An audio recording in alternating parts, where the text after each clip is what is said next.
اعوذ باللہ من الشیطان الرجیم، بسم اللہ الرحمن الرحیم، صلی اللہ علیہ وآلہ وسلم۔ اللہم رب زدنی علما۔ السلام علیکم ورحمۃ اللہ وبرکاتہ۔ عزیز طلباء و طالبات، امید کرتا ہوں کہ آپ سب اپنے گھروں میں خیر و عافیت سے ہوں گے،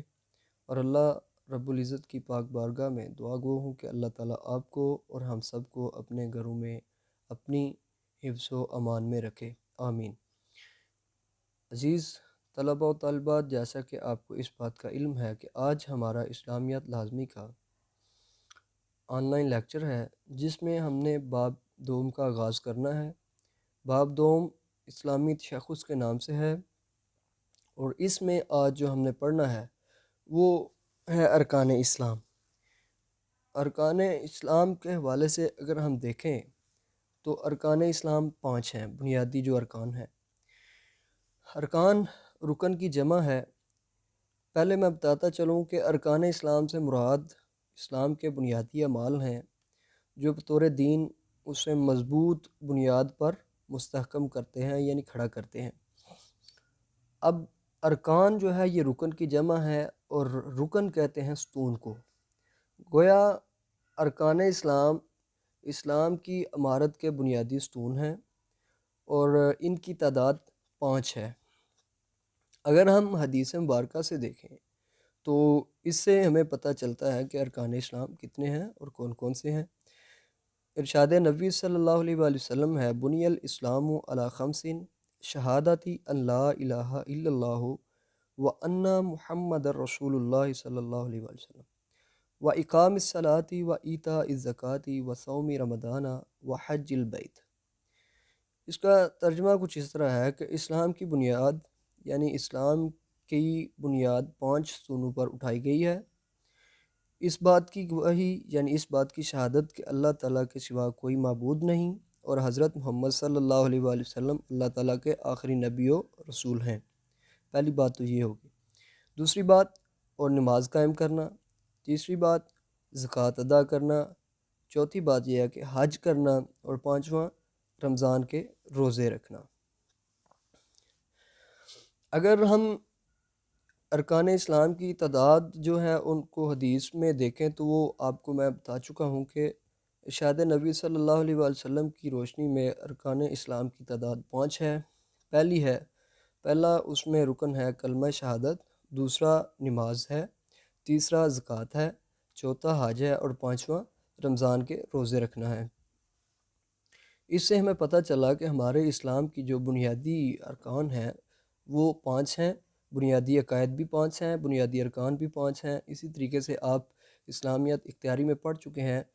عوامل اور عناصر، وہ اور یہ سیم ملتے ہیں، ایک ہی چیز ہے، اور عوامل اور عناصر سے مراد بھی یہ عقائد اور ارکان ہی ہیں۔ اب ہم ان میں سے سب سے پہلے کا آغاز کرتے ہیں، یعنی کلمہ شہادت کا، جو آپ نے حدیث کی روشنی میں پڑھے 5 ارکان، ان میں کلمہ شہادت ارکان اسلام کا پہلا اہم اور بنیادی رکن جو ہے وہ کلمہ شہادت ہے، جس کے الفاظ یہ ہیں کہ اشہد ان لا الہ الا اللہ وحدہ لا شریک لہ و اشہد ان محمدً عبدہ و رسولہ۔ اس کا ترجمہ کچھ اس طرح ہے کہ میں گواہی دیتا ہوں کہ اللہ تعالیٰ کے سوا کوئی معبود نہیں، وہ اکیلا ہے، اس کا کوئی شریک نہیں، اور میں گواہی دیتا ہوں کہ آپ صلی اللہ علیہ وآلہ وسلم اللہ تعالیٰ کے بندے اور رسول ہیں۔ اس کلمہ سے آپ کو اگر دیکھیں تو 2 باتیں ملتی ہیں، 2 حصے ہیں۔ پہلے حصے میں جو بات بیان کی جا رہی ہے وہ یہ ہے کہ اللہ تعالیٰ کی وحدانیت کا اعلان کیا جا رہا ہے کہ اللہ تعالیٰ ایک ہے۔ اشہد ان لا الہ، کہ میں گواہی دیتا ہوں کہ اللہ کے علاوہ کوئی معبود نہیں ہے۔ وحدہ لا شریک لہ، وہ اکیلا ہے اور اس کا کوئی شریک بھی نہیں ہے۔ ٹھیک ہے، یہاں پر ایک بات کلیئر ہوگی کہ اللہ تعالیٰ کی وحدانیت کا اعلان کیا جا رہا ہے، وہ اپنی شان میں بھی اکیلا ہے، ہر لحاظ سے وہ اپنی صفات میں بھی اکیلا ہے، وہ اپنی ذات میں بھی اکیلا ہے، وحدہ لا شریک ہے، اس کے ساتھ کوئی دوسرا شریک نہیں ہے، اور نہ ہی ٹھہرانا جائز ہے۔ جو اللہ کے ساتھ کسی کو شریک ٹھہرائے گا، اللہ تعالیٰ فرماتے ہیں ان اللہ لا یغفر ان یشرک بہ ما دون ذلک لمن یشاء، کہ جو بندہ میرے ساتھ کسی کو شریک ٹھہرائے گا اس کو کبھی معاف نہیں کروں گا۔ اب حدیث کے دوسرے حصے میں جو آپ کو بات سمجھ آ رہی ہے، کلمہ شہادت جو لکھا ہوا ہے، وہ اشہد، اور میں گواہی دیتا ہوں، کیا گواہی؟ کہ ان محمدن، کہ جو حضرت محمد صلی اللہ علیہ وآلہ وسلم ہیں وہ عبدہ و رسول، وہ اللہ کے خاص بندے ہیں اور رسول ہیں۔ یعنی دوسرے حصے میں آپ صلی اللہ علیہ وآلہ وسلم کی رسالت اور نبوت کا اعلان کیا جا رہا ہے۔ اس کلمہ میں دو باتیں بیان کی گئی ہیں، ایک اللہ تعالیٰ کی وحدانیت کا اعلان، اور دوسرا آپ صلی اللہ علیہ وآلہ وسلم کی رسالت و نبوت کا اعلان۔ اب ہم اگر کلمہ شہادت کی اہمیت کو دیکھتے ہیں تو اس کی اہمیت کو ہم توجہ سے دیکھیں تو اس میں وہی دو باتیں سب سے پہلے آغاز ہوگا ان کا، جو میں پہلے آپ کو بتا چکا ہوں، کہ توحید کی گواہی اور رسالت محمدی صلی اللہ علیہ وآلہ وسلم کی گواہی۔ اگر کوئی بندہ ان دو چیزوں کی گواہی نہیں دیتا، صرف ایک کی گواہی دیتا ہے کہ لا الہ الا اللہ، لا الہ الا اللہ کہتا رہتا ہے، یا صرف محمد رسول اللہ کہتا رہتا ہے، اللہ کو مانتا ہے صرف، یا رسول اللہ صلی اللہ علیہ وآلہ وسلم کو مانتا ہے اور اللہ کو نہیں مانتا، تو اس کا کوئی فائدہ نہیں ہے۔ یہ دونوں باتوں کی اکٹھی گواہی دینا پڑے گی۔ کلمہ شہادت جو ہے، اس کی اہمیت اگر ہم دیکھیں تو کلمہ شہادت زبان سے ادا ہوتے ہی انسان کی کایا جو ہے وہ انسان کی دنیا پلٹ جاتی ہے۔ پہلے وہ کافر ہوتا ہے، جیسے ہی وہ کلمہ پڑھتا ہے تو وہ دارہ ایمان میں داخل ہو جاتا ہے۔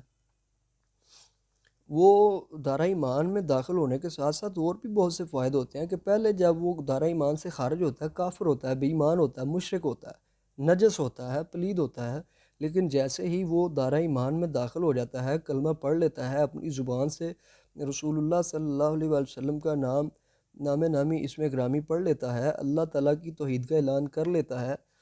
تو وہ شرک سے پاک ہو جاتا ہے، اور اس طرح کے جتنے بھی ناپاک گناہ ہیں ان سے پاک اور صاف ہو جاتا ہے۔ اور جب وہ پاک اور صاف ہو جاتا ہے تو پھر وہ دو باتوں کی گواہی دیتا ہے۔ سب سے پہلی بات یہ ہے کہ وہ گواہی دیتا ہے کہ اللہ تعالیٰ ایک ہے، یعنی اشہد ان لا الہ الا اللہ وحدہ لا شریک لہ،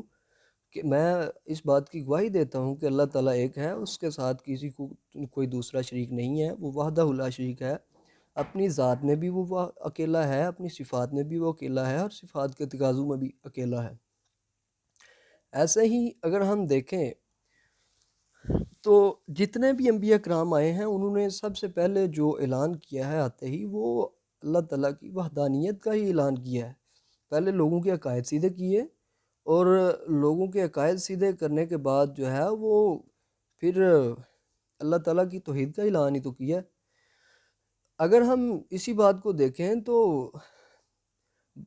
جب بندہ لا الہ الا اللہ کہہ دیتا ہے تو وہ اس کے تمام جو مذاہب کے باطل نظریات ہیں ان کا خاتمہ کر دیتا ہے۔ یعنی اللہ تعالیٰ نہ تثلیث یعنی تین خداؤں کا نظریے میں آتا ہے، کہ کچھ لوگ اللہ تعالیٰ کو مطلب تین خداؤں کو مانتے ہیں، یعنی ہوا، پانی، آگ، مٹی، اس طرح کا۔ نہ ہی تثنیث میں آتا ہے، یعنی دو خداؤں کا نظریہ رکھتا ہے، بلکہ جب بندہ لا الہ الا اللہ کہہ لیتا ہے تو وہ وحدہ لا شریک کا، یعنی وحدہ، واحد کہتے ہیں ایک کو، وہ ایک خدا کا عقیدہ رکھتا ہے، یعنی اللہ کے سوا کوئی اور معبود ہے ہی نہیں ہے، وہ یہ مانتا ہے۔ ایسے ہی اگر ہم دیکھیں تو رسالت محمدی صلی اللہ علیہ وآلہ وسلم کی گواہی دیتا ہے تو وہ یہ کہتا ہے کہ اللہ کے سوا کوئی عبادت کے لائق نہیں ہے، اور حضرت محمد صلی اللہ علیہ وآلہ وسلم جو ہیں یہ اللہ کے آخری نبی اور رسول ہیں۔ وہ اس چیز کا ایمان رکھتا ہے کہ تمام انبیاء کرام آئے ہیں اللہ تعالیٰ کے بھیجنے سے، 1,24,000 کم و بیش انبیاء کرام آئے ہیں، لیکن میں اس چیز کی گواہی دیتا ہوں کہ اللہ تعالیٰ کے نبی صلی اللہ علیہ وآلہ وسلم اب آپ اللہ کے آخری نبی اور رسول ہیں، آپ صلی اللہ علیہ وآلہ وسلم کے بعد کوئی نبی کوئی رسول نہیں آئے گا، وہ اس چیز کی گواہی دیتا ہے۔ اب تیسری بات ہم دیکھیں تو اس میں یہ ہے کہ کفر و شرک سے نجات۔ دیکھیے جب بندہ کلمہ پڑھ لیتا ہے، دارہ ایمان میں داخل ہو جاتا ہے، تو وہ اس طرح کی جتنے بھی کفری عقائد ہیں، باطل عقائد ہیں، ان کا رد کر دیتا ہے، کیونکہ وہ یہ چیز مانتا ہے کہ اللہ ایک ہے، اللہ وحدہ لا شریک ہے، اس کے ساتھ کسی کو شریک نہیں ٹھہرانا چاہیے۔ تو اس طرح کے جتنے بھی کفریہ عقائد ہوتے ہیں وہ ان سے نجات پا جاتا ہے، بچ جاتا ہے، تو اس طریقے سے وہ کفر و شرک سے بھی نجات پا جاتا ہے۔ چوتھے نمبر پہ اگر ہم دیکھیں کہ حقیقی گواہی جو ہے وہ یہی ہے۔ حقیقی گواہی کیا ہے؟ کہ جب بندہ ایمان لے آتا ہے، اللہ تعالیٰ کے بتائے ہوئے راستے پر چلتا ہے، رسول اللہ صلی اللہ علیہ وآلہ وسلم نے جو بتایا ہوا ہے اسی پر ایمان لاتا ہے، وہی کام کرتا ہے۔ جیسے اللہ تعالیٰ قرآن کریم میں فرماتے ہیں کہ رسول اللہ صلی اللہ علیہ وسلم کے بارے میں ما آتاکم الرسول فخذوہ وما نہاکم عنہ فانتہوا، جو تمہیں رسول اللہ صلی اللہ علیہ وآلہ وسلم دے دیں وہ تمہیں لے لو، وہ تم ان سے لے لو، یعنی جو بھی احکام تمہیں حکم کر دیں وہ تم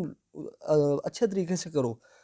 اور جن کے کرنے سے تمہیں منع کر دیں پھر تم ان سے رک جاؤ، پھر ان کے قریب مت جاؤ۔ یہ نہ ہو کہ تمہیں ان سے منع کیا اور تم ان کے قریب جاؤ اور تمہارے سارے کے سارے اعمال ضائع ہو جائیں۔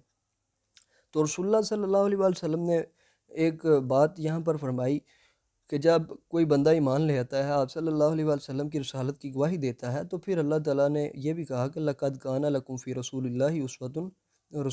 أُسْوَةٌ حَسَنَةٌ، کہ جو رسول اللہ صلی اللہ علیہ وآلہ وسلم کی زندگی ہے وہ تمہارے لیے اسوہ حسنہ ہے، وہ تم اس کی پیروی کرو، اگر پیروی کرو گے تو فلاح پا جاؤ گے۔ تو کیسے پیروی کریں کہ آپ صلی اللہ علیہ وآلہ وسلم نے فرمایا، حقیقی گواہی میں دیکھیں ذرا، لا یؤمن احدکم حتی یکون ہواہ تابعا لما جئت بہ، یعنی آپ صلی اللہ علیہ وآلہ وسلم نے فرمایا تم میں سے کوئی شخص اس وقت تک کامل مومن نہیں ہو سکتا جب تک کہ اس کے دل کی خواہشات میری لائی ہوئی شریعت کے تابع نہ ہو جائیں، یعنی جو میں لے کے آیا ہوں وہ سارا کا سارا وہی مانے، اپنی طرف سے کچھ نہ کریں، یعنی اس وقت تک کوئی بندہ کامل مومن نہیں ہو سکتا۔ تو اس کے اختتام پر علامہ اقبال رحمہ اللہ نے کیا فرمایا کہ اگر ہم یہ کہہ لیں کہ میں نے کلمہ پڑھ لیا، میں مسلمان ہو گیا ہوں، میں جنتی ہو گیا ہوں، تو یہ بالکل غلط بات ہے۔ مسلمان ضرور ہو جائے گا، بالکل اس میں کوئی شک نہیں ہے، بندہ کلمہ پڑھتا ہے، کلمہ پڑھ کے دائرہ ایمان میں داخل ہو جاتا ہے، اس میں کوئی شک نہیں ہے۔ لیکن اوپر آپ ایک حدیث پڑھ چکے ہیں، لا یؤمن احدکم حتی یکون ہواہ تابعا لما جئت بہ، یعنی کوئی بندہ اس وقت تک کامل مومن ہو ہی نہیں سکتا، ایمان والا نہیں ہو سکتا کہ جب تک اس کی جتنی بھی خواہشات ہیں وہ رسول اللہ صلی اللہ علیہ وآلہ وسلم جو شریعت لے کر آئے ہیں اس کے تابع نہ ہو جائیں، اس کے مطابق نہ ہو جائیں۔ تو علامہ اقبال نے کہا زبان سے کہہ بھی دیا لا الہ تو کیا ہوا حاصل، زبان سے بندہ لا الہ الا اللہ کہہ دے، خالی عمل نہ کرے تو اس کا کیا مطلب فائدہ ہوا۔ دل و نگاہ مسلمان نہیں تو کچھ بھی نہیں، یعنی دل اور نگاہ، بندہ کا دل اور نظر یہ مسلمان نہیں ہے، یہ اللہ تعالیٰ کے احکامات کی پیروی کرنے والی نہیں ہے، تو پھر کیا حاصل ہوا۔ تو یہ آج کا آپ کا لیسن تھا، آپ نے اس کو سمجھیں۔ اگر اس میں سے کسی چیز کی ایسی کی کوئی سمجھ نہیں آتی تو آپ مجھے ان باکس کر کے پوچھ سکتے ہیں، میسج کر کے۔ اللہ تعالیٰ آپ سب کا حامی و ناصر ہو، اور اس کو توجہ کے ساتھ سنیں۔